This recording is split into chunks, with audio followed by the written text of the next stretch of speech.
겨울 끝자락의 차가운 바람이 서울 외곽 작은 동네의 골목길을 휘몰아쳤습니다. 낡은 주택들 사이로 빨래가 펄럭이고 녹슨 철문에서 삐걱거리는 소리가 들렸어요. 그 골목 끝 은혜의 집이라는 낡은 간판이 걸린 고아원 앞에서 한 청년이 발걸음을 멈췄습니다. 박도윤. 23세 그는 검은색 파카 주머니에 손을 찔러 넣은 채 자신이 자란 건물을 멍하니 바라보았어요. 퇴색한 벽면과 깨진 유리창. 아무것도 변하지 않았습니다. 15년 전 처음 이곳에 왔을 때도, 그리고 1년 전 홀로 서기를 위해 떠날 때도 이 건물은 똑같은 모습이었어요. 도윤아. 뒤에서 들려온 목소리에 도윤이 고개를 돌렸습니다. 40대 초반으로 보이는 여자가 낡은 카디건을 걸친 채 다가오고 있었어요. 고아원 보육교사 김선영. 도윤에게는 어머니 같은 존재였습니다. 선영쌤, 안녕하세요. 도윤은 어색하게 고개를 숙였어요. 선영은 그의 어깨를 다독이며 따뜻하게 웃었습니다. 잘 지내고 있어? 세탁소 일은 괜찮고? 네. 뭐, 그럭저럭요. 짧은 대답이었습니다. 도윤은 원래 말이 많지 않았어요. 어린 시절부터 그랬습니다. 말을 아끼고 감정을 드러내지 않는 것. 그것이 고아원에서 살아남는 방법이었으니까요. 도윤의 기억은 6살 무렵부터 시작됩니다. 그 이전의 일은 희미했어요. 누군가의 따뜻한 품, 부드러운 목소리, 달콤한 냄새. 그런 것들이 어렴풋이 남아있을 뿐이었습니다. 하지만 그것이 진짜 기억인지 아니면 그리움이 만들어낸 환상인지 알 수 없었어요. 확실한 건 하나였습니다. 자신이 버려진 아이라는 사실. 이름도 생일도 부모의 얼굴도 모른 채 고아원 현관 앞에 놓여 있었다는 것. 도윤이라는 이름조차 고아원 원장이 지어준 것이었어요. 넌 도윤이야. 돌을 닦듯 윤리를 지키며 살아가라는 뜻이지. 원장은 그렇게 말했습니다. 하지만 어린 도윤에게 그 의미는 와닿지 않았어요.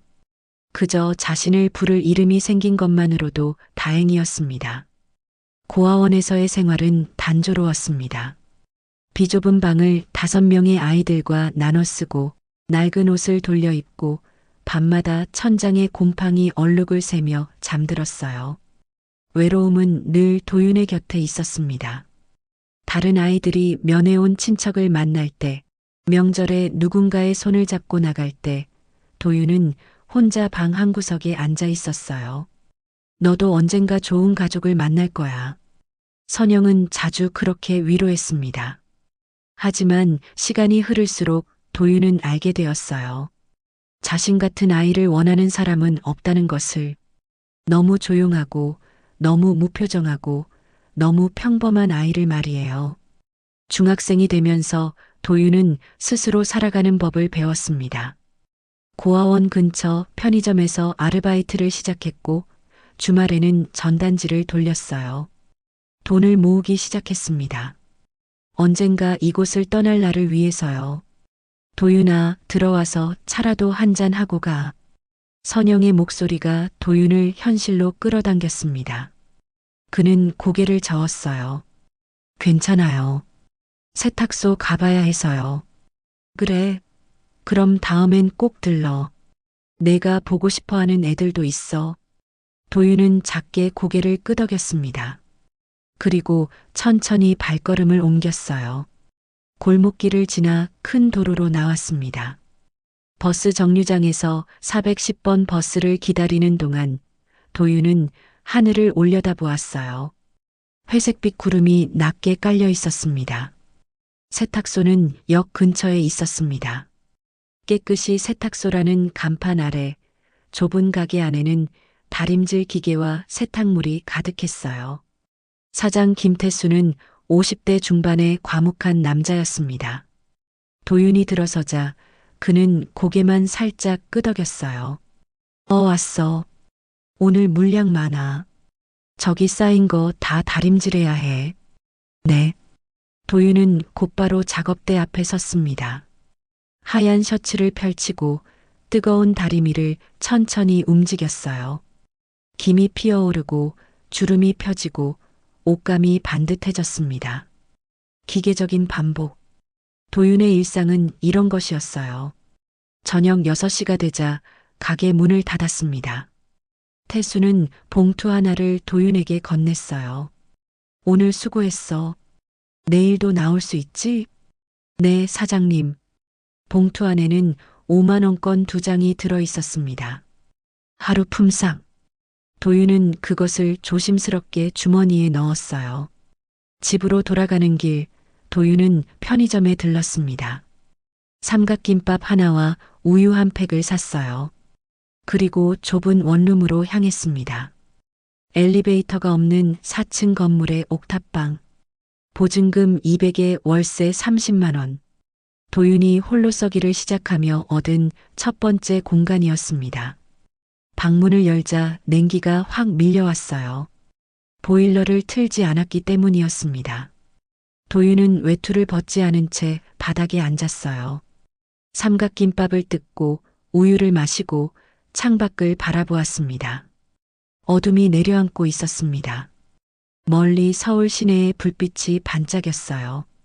저 빛들 속 어딘가에 자신과 같은 사람들이 있겠지요. 외롭고 지치고 내일을 알 수 없는 사람들이요. 도윤은 작게 한숨을 쉬었습니다. 그리고 침대에 누웠어요. 천장에는 얼룩 하나가 있었습니다. 고아원방 천장과 비슷한 모양이었어요. 내일도 모레도 계속 이렇게 사는 건가. 중얼거림이 어둠 속으로 사라졌습니다. 도윤은 눈을 감았어요.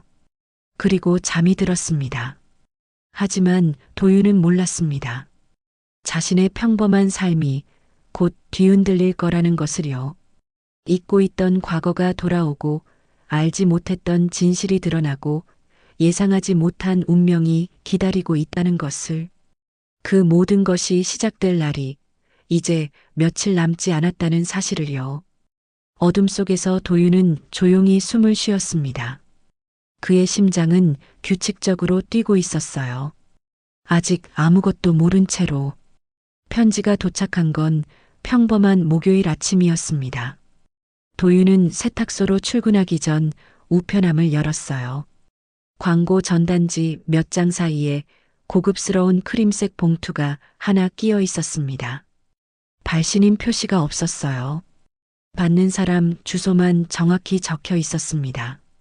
도윤은 봉투를 뒤집어 보았어요. 왁스 실링으로 봉인되어 있었습니다. 마치 영화에서나 보던 것 같았어요. 뭐지?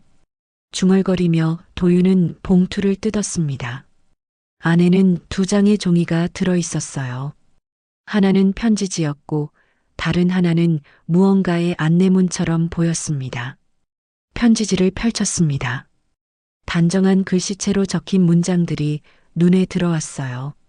박도윤님께 갑작스러운 연락 죄송합니다. 저는 당신의 출생에 관한 진실을 아는 사람입니다.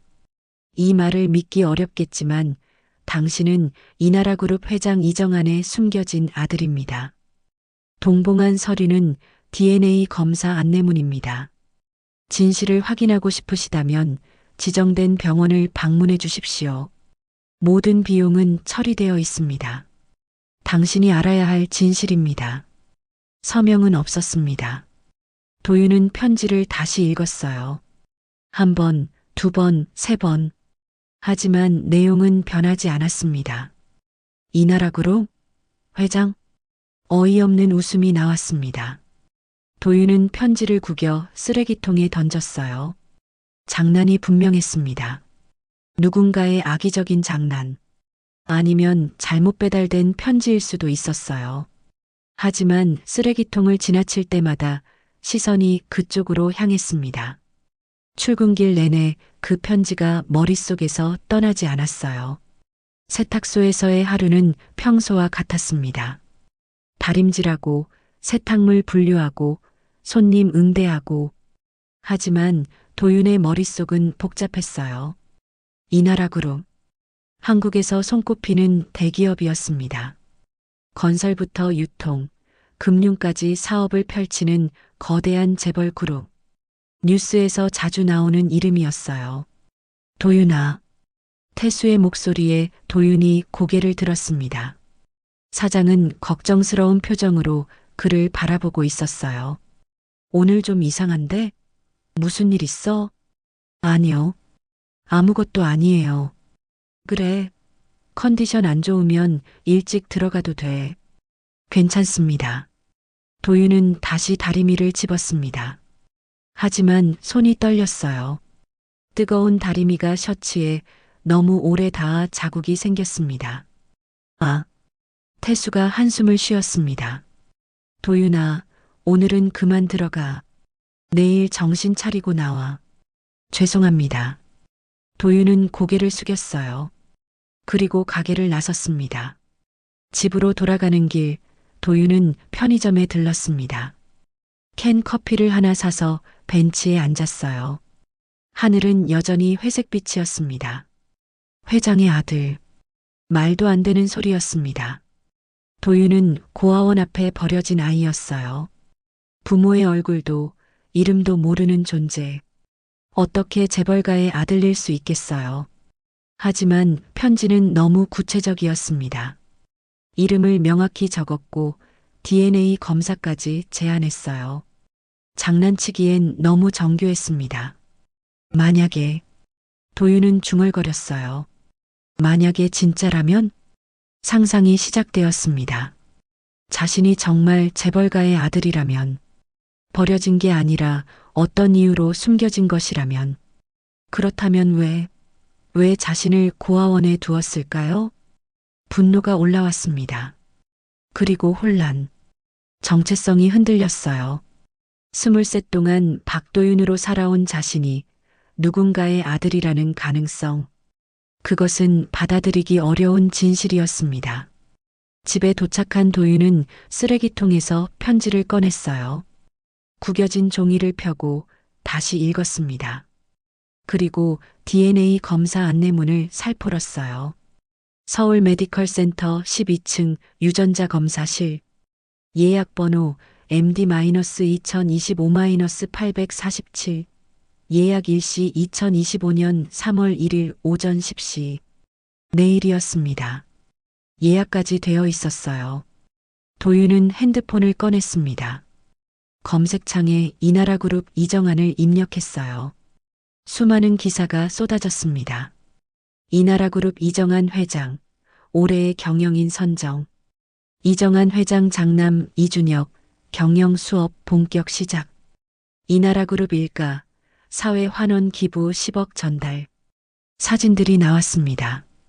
60대 초반으로 보이는 남자. 날카로운 눈매와 위험 있는 표정.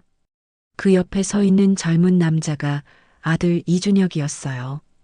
도윤은 사진을 확대했습니다. 이정환의 얼굴을 자세히 들여다보았어요. 낯설었습니다. 어떤 연결고리도 느껴지지 않았어요. 내가 저 사람의 아들, 말이 되지 않았습니다.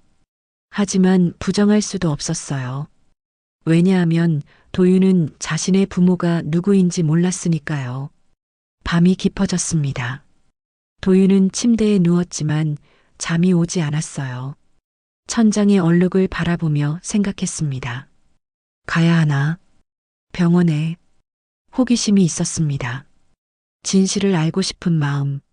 하지만 두려움도 컸어요. 만약 정말 자신이 재벌가의 아들이라면 그 후로 삶이 어떻게 변할까요? 그리고 만약 아니라면 이 모든 게 누군가의 장난이라면 그 허무함을 어떻게 견뎌야 할까요? 도윤은 눈을 감았습니다. 그리고 결심했어요. 가보자. 진실이 뭔지 확인하자. 어차피 잃을 것도 없었습니다. 도윤의 삶은 이미 바닥이었어요. 더 나빠질 것도, 더 좋아질 것도 없는 평평한 일상. 하지만 이 편지는 그 일상에 균열을 냈습니다. 새벽 2시, 도윤은 마침내 잠들었어요. 꿈속에서 그는 넓은 저택을 걷고 있었습니다. 복도 끝에 누군가가 서 있었어요. 얼굴은 보이지 않았지만 그 사람이 자신을 기다리고 있다는 걸 알 수 있었습니다. 도윤은 그쪽으로 걸어갔습니다. 한 걸음, 두 걸음. 하지만 아무리 걸어도 그 사람과의 거리는 좁혀지지 않았어요. 그리고 깼습니다. 아침 햇살이 창문을 통해 들어오고 있었어요. 시계는 8시를 가리켰습니다. 오늘이었습니다. 진실을 마주할 날. 도윤은 천천히 일어났어요. 그리고 옷을 갈아입었습니다. 병원으로 가는 길, 도윤의 가슴은 빠르게 뛰었습니다. 두려움과 기대가 뒤섞여 있었어요. 지하철 창밖으로 서울 풍경이 스쳐 지나갔습니다. 진실은 곧 밝혀질 것이었습니다. 그리고 그 진실이 무엇이든 도윤의 삶은 더 이상 예전과 같지 않을 것이었어요. 검사 결과는 일주일 후에 나왔습니다. 도윤은 병원 상담실에 앉아 있었어요. 맞은편 의사는 서류를 천천히 넘기고 있었습니다. 박도윤 씨, 의사가 입을 열었어요. 검사 결과가 나왔습니다. 일치율 99.9%, 생물학적 부자 관계가 확실합니다. 순간 귀가 멍해졌습니다. 의사의 목소리가 멀리서 들려왔어요. 도윤은 아무 말도 할 수 없었습니다. 괜찮으세요? 네, 괜찮습니다. 거짓말이었습니다. 괜찮지 않았어요. 23 평생 믿어온 정체성이 무너지는 순간이었습니다. 병원을 나선 도윤은 한강변 벤치에 앉았어요. 봄바람이 불었지만 느껴지지 않았습니다. 손에 든 검사 결과지만 무겁게 느껴졌어요. 나는 이정환의 아들이다. 인정하고 싶지 않았습니다. 하지만 과학은 거짓말을 하지 않았어요. 사흘 후 도윤은 강남의 한 빌딩 앞에 서 있었습니다. 이나라그룹 본사 40층 건물이 하늘을 찌를 듯 솟아 있었어요.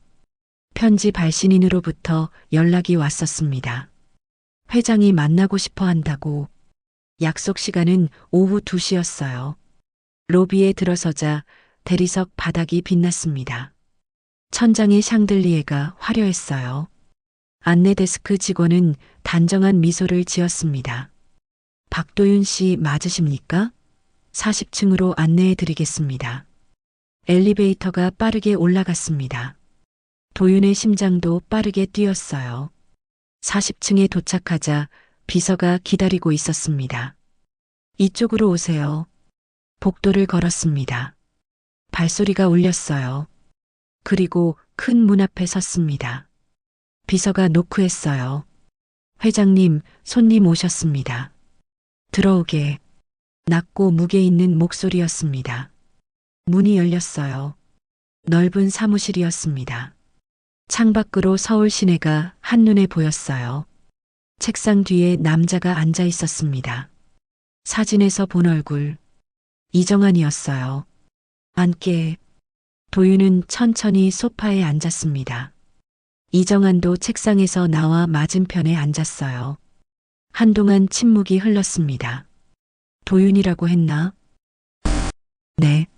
나는 이정환이다. 자네의 생물학적 아버지지. 말이 너무 직설적이었습니다. 도윤은 주먹을 쥐었어요. 왜 버리셨습니까? 떨리는 목소리였습니다.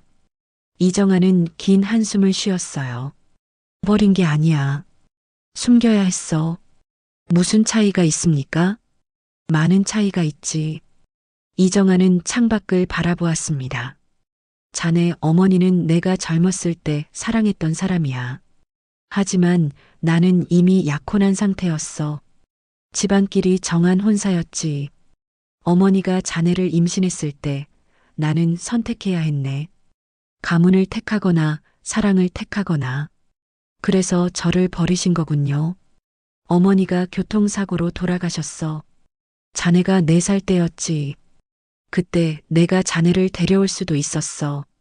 하지만 이정환은 말을 멈췄습니다. 하지만 가족들이 반대했지. 특히 내 아내가. 자네의 존재가 알려지면 스캔들이 될 거라고. 그래서 고아원에 맡겼네. 물론 뒤에서 지원은 했어. 후원금 형식으로. 도윤은 웃음이 나왔습니다. 쓴웃음이었어요. 그게 위로가 된다고 생각하십니까? 위로가 아니야. 사실일 뿐이지. 이정아는 담담했습니다. 감정의 동요가 없었어요. 도윤은 그게 더 화가 났습니다. 그럼 왜 이제 와서 저를 찾으신 겁니까? 내게 시간이 얼마 남지 않았네. 예상치 못한 대답이었습니다. 도윤은 이정환을 바라보았어요. 췌장암 말기야. 6개월에서 1년. 죽기 전에 정리할 게 있더군. 자네도 그중 하나고. 냉정한 말투였습니다. 마치 업무 보고를 하는 것 같았어요. 저를 정리 대상으로 보시는 겁니까? 그렇게 들렸다면 미안하네. 하지만 자네는 내 아들이야. 피는 속일 수 없어. 유산을 받을 권리가 있지. 필요 없습니다. 도윤은 일어섰습니다. 저는 23 동안 박도윤으로 살았습니다. 이제 와서 아버지 행세하지 마세요. 함께. 이정환의 목소리가 차가워졌습니다. 감상적으로 굴 시간이 없어. 자네가 원하든 원하지 않든 자네는 이나라그룹 일가의 일원이야. 그 사실을 부정할 순 없네. 도윤은 다시 앉았습니다. 도망치고 싶었지만 다리에 힘이 없었어요. 일단 집에 들어와 살게. 자네가 적응할 시간이 필요하니까. 거절하겠습니다. 협조를 부탁하는 게 아니야. 통보하는 거지. 이정아는 서류 뭉치를 건넸어요. 이건 자네 명의로 된 신탁 계좌야. 지금까지 모아둔 돈이 들어있어. 생활비로 쓰게. 그리고 이건 집 주소. 내일까지 짐을 싸서 오게. 도윤은 서류를 받지 않았습니다. 이정환이 탁자 위에 놓았어요. 한 가지만 물어보겠습니다. 말해보게. 저를 사랑하신 적이 있습니까? 침묵이 흘렀습니다. 이정환은 창밖을 바라보았어요. 오랜 시간이 지나고 나서야 입을 열었습니다. 모르겠네. 사랑이 뭔지. 그것이 대답이었습니다. 도윤은 빌딩을 나섰습니다. 거리는 여전히 북적였어요. 사람들은 바쁘게 걸었습니다. 아무도 도윤을 신경 쓰지 않았어요. 손에는 서류가 들려 있었습니다. 신탁 계좌 잔고를 보았어요. 10억이 넘는 숫자였습니다. 비현실적이었어요. 도윤은 지하철역으로 향했습니다. 원룸으로 돌아가는 길. 익숙한 길이었어요. 하지만 오늘은 모든 게 낯설게 느껴졌습니다. 집에 도착해 침대에 누웠어요. 천장을 바라보았습니다. 얼룩은 여전히 그 자리에 있었어요. 나는 누구인가? 질문이 머릿속을 맴돌았습니다. 고아 박도윤인가? 재벌 2세인가? 둘 다인가? 둘 다 아닌가? 핸드폰이 울렸습니다. 모르는 번호였어요. 받았습니다. 도윤 씨, 저는 회장님 비서 정민호입니다. 내일 차량을 보내드리겠습니다. 오전 10시에 픽업하겠습니다.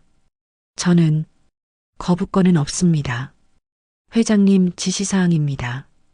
전화가 끊겼습니다. 도윤은 핸드폰을 내려놓았어요.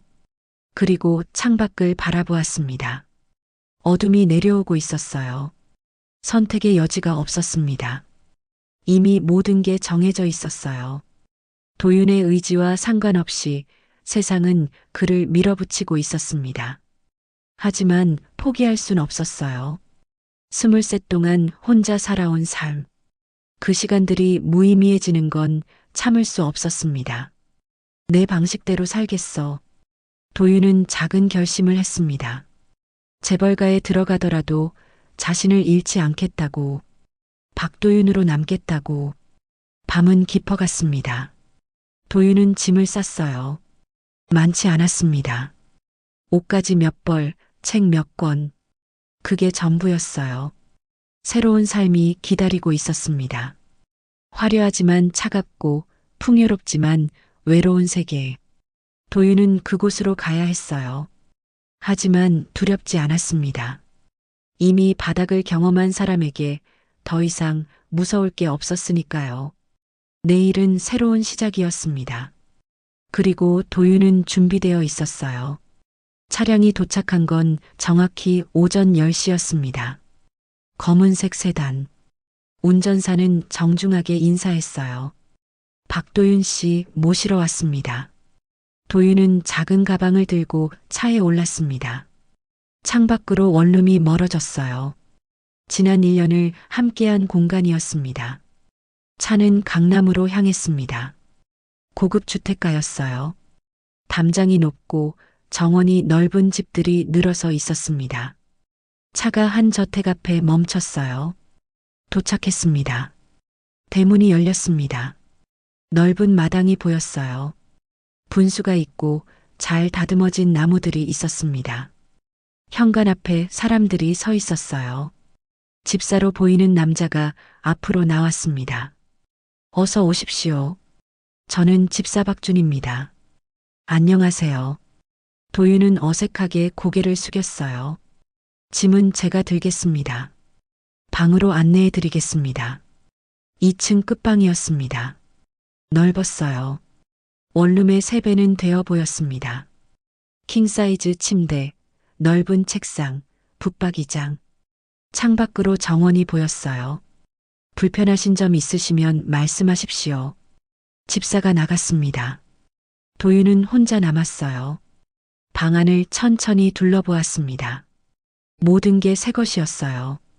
침대 시트도 커튼도 책상 위 문구류도. 하지만 마음이 편하지 않았습니다. 이게 내 방이라고? 실감이 나지 않았어요. 저녁 식사는 1층 식당에서였습니다. 긴 테이블에 도윤과 이정한, 그리고 2사람이 더 앉아 있었어요. 소개하지. 내 아내 한수진이야. 50대 중반의 여자였습니다. 우아한 외모였지만 눈빛이 차갑게 느껴졌어요. 그리고 내 장남 준혁이고 30 초반의 남자. 정장 차림이었어요. 도윤을 보는 눈빛이 날카로웠습니다. 반갑습니다. 도윤이 인사했습니다. 한수진은 짧게 고개만 끄덕였어요. 준혁은 대답하지 않았습니다. 식사가 시작되었습니다. 침묵 속에서 포크와 나이프 소리만 들렸어요. 도윤은 음식을 입에 넣었지만 맛을 느낄 수 없었습니다. 도윤. 이정한이 입을 열었어요. 내일부터 회사에 나오게. 기획실에 자리를 마련했어. 저는 회사 일을 모릅니다. 배우면 돼. 준혁이 옆에서 가르쳐 줄 거야. 준혁이 포크를 내려놓았습니다. 아버지, 저는 바쁩니다. 신입을 가르칠 시간이 없어요. 명령이야. 준혁은 입을 다물었습니다. 하지만 도윤을 보는 눈빛은 더 차가워졌어요. 식사 후 도윤은 방으로 돌아왔습니다. 침대에 앉아 핸드폰을 꺼냈어요. 연락처를 내려보았습니다. 글이 많지 않았어요. 선영쌤의 이름이 보였습니다. 전화를 걸었어요. 여보세요? 익숙한 목소리였습니다. 마음이 조금 편해졌어요. 쌤, 저예요. 도윤이요. 도윤아, 잘 지내? 네, 잘 지내요. 거짓말이었습니다. 하지만 말할 수 없었어요. 고아원에 한번 놀러와. 애들이 내 얘기하던데. 곧 갈게요. 그래, 기다릴게. 전화를 끊었습니다. 도윤은 창밖을 바라보았어요. 어둠이 내려앉고 있었습니다. 일주일이 지났습니다. 회사 생활은 어려웠어요. 복잡한 업무, 차가운 시선, 끝없는 회의. 도윤은 하루하루 버텼습니다. 준혁은 도윤을 무시했습니다. 필요한 말만 했고 눈도 마주치지 않았어요. 다른 직원들도 거리를 두었습니다. 나는 이방인이구나. 도윤은 깨달았습니다. 피가 같다고 가족이 되는 건 아니었어요. 주말이 되었습니다. 도윤은 고아원을 찾아갔어요. 익숙한 골목길, 낡은 건물. 마음이 편해졌습니다. 도윤이다. 아이들이 달려왔습니다. 어린 얼굴들이 환하게 웃었어요. 도윤도 웃었습니다. 오랜만에 진심으로 웃는 것 같았어요. 선영이 차를 내왔습니다. 작은 상담실에서 둘이 마주 앉았어요. 많이 달라졌구나. 선영이 말했습니다. 옷도 머리도. 근데 표정은 더 어두워진 것 같아. 도윤은 대답하지 않았어요. 선영은 차를 한 모금 마셨습니다. 힘든 일 있어? 있어요. 말하고 싶으면 해. 안 하고 싶으면 안 해도 돼. 도윤은 천천히 입을 열었습니다. 편지를 받은 일, DNA 검사, 이정환과의 만남, 재벌가의 살. 모든 걸 말했어요. 선영은 조용히 들었습니다. 중간에 끊지 않았어요. 도윤이 다 말하고 나서야 입을 열었습니다. 많이 혼란스럽겠구나. 네. 저는 누구인지 모르겠어요. 도윤아. 선영이 도윤의 손을 잡았어요. 따뜻했습니다. 넌 박도윤이야. 고아원에서 자랐고 혼자 힘으로 살아온 강한 아이지. 그게 내 정체성이야. 하지만 이제 저는 재벌가 아들이기도 하지. 그것도 내 일부야. 하지만 그게 전부는 아니야. 선영은 미소 지었어요. 사람은 한 가지로만 정의되지 않아. 넌 여러 가지 정체성을 가질 수 있어. 고아원 출신이면서 재벌가 아들이면서 동시에 너 자신일 수 있어. 도윤은 선영을 바라보았습니다. 눈시울이 뜨거워졌어요. 중요한 건 내가 어떤 선택을 하느냐야. 돈과 권력 때문에 살 거야? 아니면 내 마음이 원하는 대로 살 거야? 마음이 원하는 대로요. 그럼 됐어. 내가 누구인지는 내가 정하는 거야. 돌아오는 길, 도윤은 한강변을 걸었습니다. 봄바람이 불었어요. 벚꽃이 피기 시작했습니다. 핸드폰이 울렸습니다. 이정환이었어요. 내일 아침 식사 때 얘기하자. 할 말이 있어. 짧은 통화였습니다. 도윤은 핸드폰을 주머니에 넣었어요. 할 말이 있다. 도윤도 할 말이 있었습니다. 다음 날 아침 식당에는 도윤과 이정환만 있었습니다. 이정환은 커피를 마시고 있었어요. 앉게. 도윤이 자리에 앉았습니다. 이정환은 서류 봉투를 건넸어요. 유산 분할 계획서야. 자네 몫이 정해져 있어. 도윤은 봉투를 열지 않았습니다. 필요 없습니다. 뭐? 저는 유산이 필요 없어요.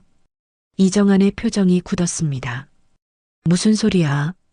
저는 돈 때문에 여기 온 게 아닙니다. 아버지를, 가족을 원했어요. 하지만 여기엔 없더군요.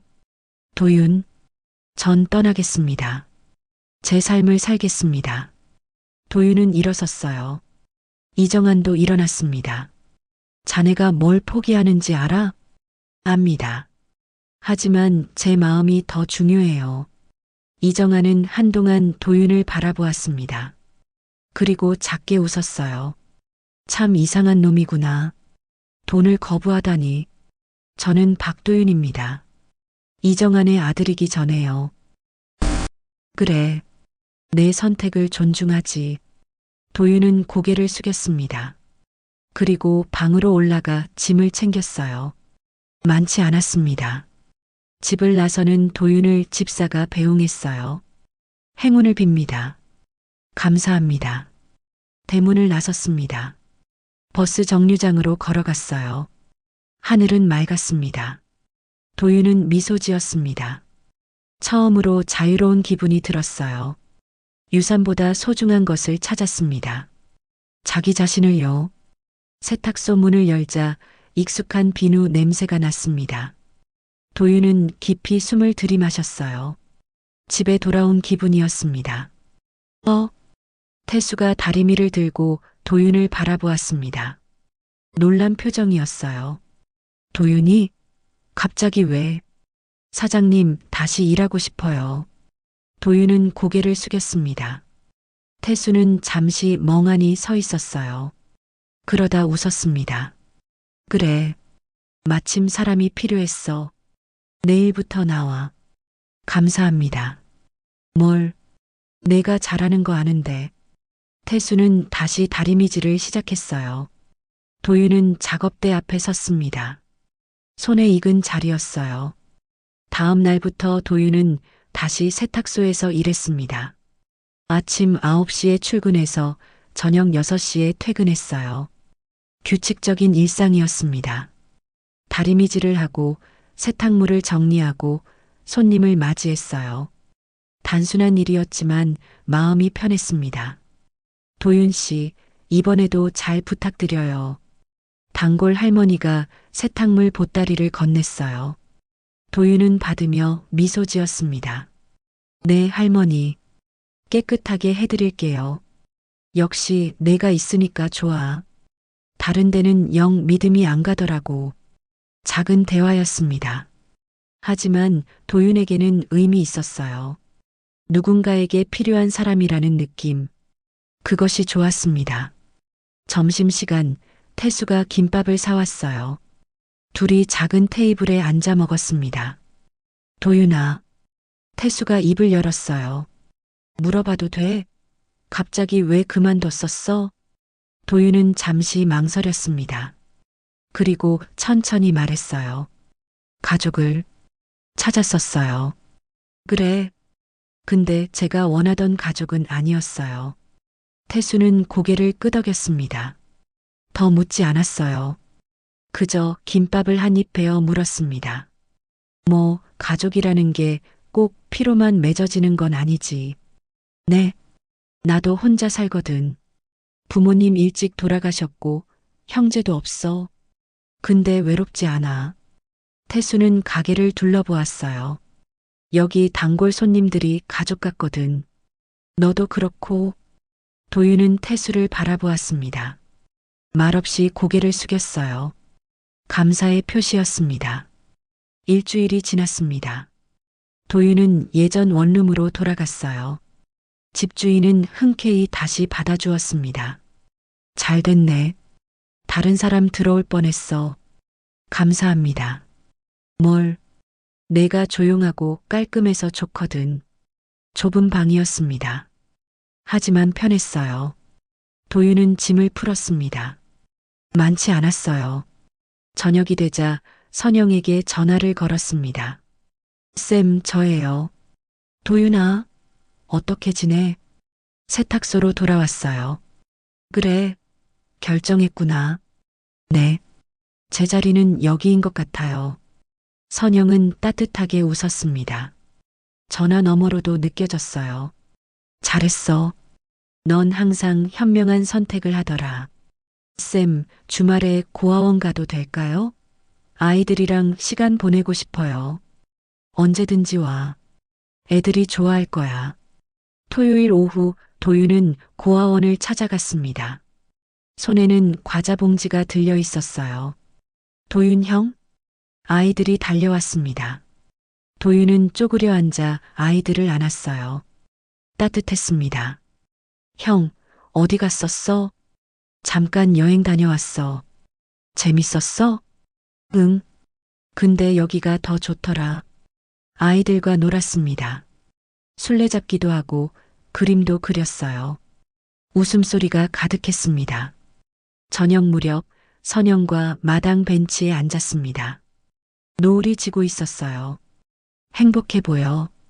선영이 말했습니다. 네. 행복해요. 후회는 없어? 없어요. 전 제 선택이 옳다고 생각해요. 선영은 도윤의 어깨를 두드렸어요. 넌 컸구나. 진짜로.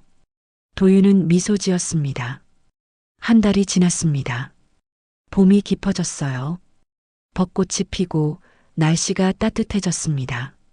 세탁소는 바빴습니다. 환절기라 세탁물이 많았어요. 도윤과 태수는 분주하게 움직였습니다. 어느 날 오후 도윤은 깜짝 놀랐습니다. 문이 열리며 이정환이 들어왔어요. 회장님, 이정아는 가게를 둘러보았습니다. 그리고 도윤을 바라보았어요. 잘 지내나? 네. 좋아 보이는군. 짧은 대화였습니다. 이정아는 봉투를 꺼냈어요. 이건 유산이 아니야. 어머니가 자네에게 남긴 거지. 자네 어머니 말이야. 도윤은 봉투를 받았습니다. 안에는 편지와 사진이 들어 있었어요. 천천히 읽어봐. 어머니가 자네를 사랑했어. 이정아는 돌아섰습니다. 그리고 나가려다 멈췄어요. 도윤, 네. 나는 좋은 아버지가 아니었어. 하지만 자네가 자랑스럽네. 문이 닫혔습니다. 도윤은 봉투를 들고 서 있었어요. 눈물이 흘렀습니다. 저녁 도윤은 집에서 편지를 읽었습니다. 어머니의 글씨였어요. 도윤에게 보내는 사랑이 담겨 있었습니다. 내 아들 도윤에게 내가 이 편지를 읽을 때쯤이면 엄마는 너와 함께하지 못할 거야. 미안해. 너를 지켜주지 못해서. 하지만 기억해. 넌 사랑받기 위해 태어난 아이야. 내 출생이 어떻든 넌 소중해. 내 삶을 당당히 살아가렴. 엄마는 항상 내 곁에 있어. 사랑해. 도윤은 편지를 가슴에 안았습니다. 오랫동안 찾던 대답을 얻은 기분이었어요. 다음 주 토요일 도윤은 아이들을 세탁소에 데려왔습니다. 태수는 흔쾌히 허락했어요. 애들아, 여기가 형이 일하는 곳이야. 우와, 기계 엄청 많아. 아이들이 신기한 듯 둘러보았습니다. 도윤은 하얀 셔츠를 꺼냈어요. 형이 다리미질 하는 거 보여줄게. 뜨거운 다리미가 천을 지나갔습니다. 주름이 펴졌어요. 아이들이 박수쳤습니다. 형 멋있어. 나도 할 수 있어? 조금 더 크면 가르쳐 줄게. 태수가 아이스크림을 사왔습니다. 모두 가게 앞 벤치에 앉아 먹었어요. 햇살이 따뜻했습니다. 도윤 형, 행복해? 막내 지훈이가 물었습니다. 도윤은 고개를 끄덕였어요. 응, 정말 행복해. 나도 형처럼 될 수 있을까? 물론이지. 넌 내가 원하는 대로 살 수 있어. 지훈은 환하게 웃었습니다. 저녁이 되자 아이들을 고아원에 데려다 주었어요. 선영이 현관에서 기다리고 있었습니다. 오늘 고마웠어, 도윤아. 아니요. 제가 더 행복했어요. 도윤은 집으로 돌아갔습니다. 골목길을 걸었어요. 가로등 불빛이 따뜻했습니다. 하늘에는 별이 떠 있었습니다. 도윤은 걸음을 멈추고 올려다보았어요. 출생은 바꿀 수 없지만 삶은 선택할 수 있다. 그 진실을 도윤은 이제 알았습니다. 자신이 누구인지, 어떻게 살 것인지, 그것은 자신이 정하는 것이었어요. 도윤은 다시 걸었습니다. 원룸을 향해. 내일 아침이면 다시 세탁소에 갈 것입니다. 사람들을 만나고 옷을 다리고 미소 지을 것이에요. 평범하지만 진솔한 삶. 화려하지 않지만 따뜻한 일상. 그것이 도윤이 선택한 행복이었습니다. 그리고 그것으로 충분했어요.